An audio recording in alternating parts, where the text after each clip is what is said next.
یہ بندہ صحیح بسم کرنا اللہ الرحمن الرحیم پیارے دوستوں، قسط نمبر 48 کے ساتھ حاضر ہوا ہوں۔ اگر آپ نے ابھی تک چینل کو سبسکرائب نہیں کیا تو اس کو سبسکرائب کر لیں اور ساتھ ہی بیل کے آئیکن کو لازمی پریس کریں تاکہ آنے والی ویڈیوز کی اپڈیٹس سب سے پہلے آپ تک پہنچ سکیں۔ چلیں چھوٹی دلہن میں آپ کو کمرہ دکھا دوں، کیا کھائیں گی آپ؟ نسرین نے فہا کے آگے چلتے ہوئے پوچھا تھا۔ نہیں کچھ نہیں، بس آپ سامان بھجوا دے، میں ریسٹ کرنا چاہتی ہوں۔ ہیثم کے کمرے کے سامنے اس نے روکتے ہوئے کہا تھا، بی بی جی آپ کا سامان۔ اتنی دیر میں ڈرائیور بھی اس کا بیگ لیے اس کے پیچھے کھڑا تھا، جسے اس نے اشارے سے وہیں روک دیا تھا۔ اپنے ہینڈ کیری پر ہاتھ رکھے وہ ہیثم ولید خان کے دروازے کے سامنے کھڑی تھی۔ ہاں یہ سچ ہے کہ وہ اس کی دلہن تھی، اس کے نام کا حصہ تھی، اس کا حصہ تھی، مگر اب بھی کیا وہ یہ سوچ سکتی ہے کہ وہ اس کا حصہ ہے؟ تب جب بغیر جرم کے فرد جرم عائد کر دی گئی تھی اسے اور اس کی محبت کو، اس پر اعتبار کیے بغیر وہ دھتکار کر چلے گیا تھا اسے، اور اس کا قصور یہ تھا کہ اس نے اس سے اپنے بھائی کے خیالات نہیں شیئر کیے تھے، صرف اور صرف اس رشتے کو بچانے کے لیے جسے وہ کبھی کھونا نہیں چاہتی تھی۔ اور ایٹ دی اینڈ وہی سب کچھ ہوا جن چیزوں کے نقصان کے اندیشے زیادہ ہوتے ہیں، نازک مراحل پر پہنچ کر مارتے بھی وہی ہیں۔ دروازے کی ناب پر ہاتھ رکھے اس نے گہرا سانس بھر کر دروازہ کھولا تھا۔ اسے وہ رات یاد آئی تھی جب چند ماہ پہلے رات کے کسی ایسے ہی پیر وہ یوں ہی چپکے سے اس کی سلطنت میں داخل ہوتی۔ کمرہ دل اور پھر گھر تک کا سفر، گزرے لمحات یاد کر کے اس کی آنکھوں میں چبھن بھرنے لگی تھی۔ ایک اداس سی خاموشی نے پورے کمرے کی فضا کو اپنی آغوش میں لیا ہوا تھا۔ جازی سائڈ بیڈ پر بکھرے پھولوں کی پتیوں کے وجود مرجھانے کو تھے، جیسے اس کی محبت مرجھا گئی تھی۔ جا بجا چھوٹی چھوٹی کینڈل لائٹس اپنی استطاعت کے مطابق کمرے کے ملگجے اندھیرے کو روشنی دے رہی تھیں۔ سامنے دیوار پر نصب ہیثم ولید خان کی مسکراتی تصویر کو اس نے کتنے پل ٹھہر کے دیکھا تھا۔ وہ عالی شان، عالی مرتبہ صبر رکھتا تھا، بالکل اپنی تربیت کی طرح، کوئی بھی ہنگامہ کیے بغیر، لوگوں کے سامنے اپنی پگڑی اچھالے بغیر۔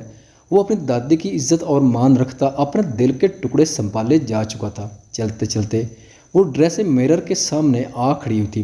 ریڈ بلڈ اور ڈارک گرین امتزاج کے خوبصورت نفیس کامدار لہنگے میں سجی سنوری دلہن بڑی نازک سی گڑیا کتنی خوبصورت لگ رہی تھی، مگر جس کے لیے اس نے خود کو پور سجایا تھا اس نے تو ایک نظر بھر کر دیکھنا گوارا نہیں کیا تھا۔ چہرے پر دونوں ہاتھ رکھے پھوٹ پھوٹ کر رو رہی تھی وہ۔ کیوں ارسم بھائی، آخر کیوں؟ ہچکیوں سے روتے ایک ہی شکوہ لبوں پر مچلا تھا، ارسم بھائی اور ہیثم آپ دونوں کے درمیان ہم کسی پینڈولم کی طرح بن کر رہ گئی ہیں، جن کی زندگیاں آپ دونوں کی نفرت اور محبت کے سودے سے آگے بڑھیں گی۔ کسی کا کچھ نہیں جا رہا، مگر ہمارے دل کٹ کر رہ گئے ہیں۔ بے آواز آنسو باتیں وہ بیڈ پر اوندے منہ آ کر گری تھی اور بکھری پتیوں کو مٹھیوں میں جکڑ کر بری طرح مسئلہ تھا۔ نئی زندگی کی خوشی بری رات پر اس طرح وہ اپنے سفر کے لیے ماتم کنا ہوگی، کبھی سوچا بھی نہیں تھا اس نے۔ چلو زویشا، گاڑی گھر کی انٹریس کے پاس رکتے مسز رنداوا نے کہا تھا، یہ کہیں نہیں جائے گی، میں اسے لے کر form. Shut up and in of, بہت ہو گیا تمہارا، بہت سن لیا، بہت سہ لیا، اب وہ ہوگا جو مجھے ٹھیک لگے گا۔ تم نے جو کرنا تھا کر لیا۔ اب تک اس لیے خاموش تھی کہ بات اس گھر کی دو بیٹیوں کی عزت سے رخصت ہونے کی تھی، جس کو تم نے پوری کوشش کی برباد کرنے کی، اور کسی حد تک کامیاب بھی ہو گئے تم، مگر تم شاید بھول رہے ہو کہ حق استعمال کرنے میں اور بے بنیاد دھونس میں فرق ہوتا ہے۔ اس بچی کو اپنی ذمہ داری پر رخصت کروا کر لائی ہوں، اور میں اور اس کے حق میں رتی بھر بھی تکلیف برداشت نہیں کروں گی، تمہیں جاننا ہے۔ جاؤ۔ اس کا ہاتھ تھامے گاڑی سے اترتے وہ ہلکے بل چلائی تھیں۔ ارسم پر حد ختم ہوئی تھی ان کی، اب باری لگام ڈالنے کی تھی اس پر۔ اب تک وہ صرف فہا اور اشال کی وجہ سے تو خاموش تھی، مگر اب انہیں زویشا کے حق میں بھی جنگ لڑنی تھی۔ آپ یہ ٹھیک نہیں کر رہی ہیں پھوپھو، آپ جانتی ہیں میں بلا وجہ کسی کا نقصان نہیں کرتا۔ چوٹ مجھے پہنچی ہے تو میں بھی ان سب کو چوٹ پہنچاؤں گا۔ وہ بھی ان کے پیچھے قدم قدم چلتا گھر کے اندر داخل ہوا تھا۔ کس چوٹ کی بات کر رہے ہو؟ مجھے تو تمہاری ذہنیت پر شبہ ہو رہا ہے۔ لاؤ دکھاؤ ثبوت جو اس کے باپ کو قاتل ثابت کر رہے ہیں۔ سدھر جاؤ اور اصل تحقیق کے بعد پنجے جاڑ کر کھڑے ہو، اصل قاتل کے خلاف ہوش کے ناخن لو، ورنہ سب کچھ کھو دو گے۔ اپنے غصے پر قابو پاتے وہ گرائی تھی اس پر، ریلیکس ماما، اور ارسم پلیز سٹارٹ اٹ یار، ابھی ان سب باتوں کو چھوڑ دو۔ زویشا کی حالت دیکھو، مری ہوئی کو مزید کیوں مار رہے ہو؟ پلیز حالات کی نزاکت کو سمجھو۔ جاؤ اسے لے کر روم میں، اس بارے میں ہم صبح بات کریں گے۔